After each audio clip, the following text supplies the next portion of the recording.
Joy, ang pulutan, nasaan na? Ang bagal mo talaga kumilos.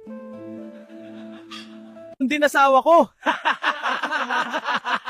Sabi sa akin ng asawa ko, maganda, nakita niyo naman kanina lalo sa gabi. Gusto niyo ba kwentuhan ko kayo? Opo, inay!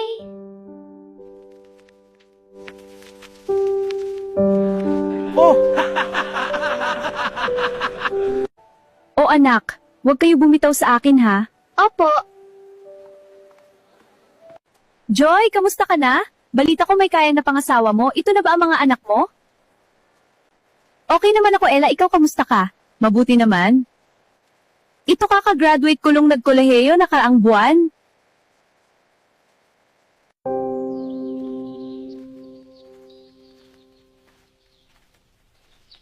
bakit ngayon ka lang, Joy? Bakit sobrang tagal mo sa palengke, Joy? Nagkita ba kayo ng lalaki mo, ha?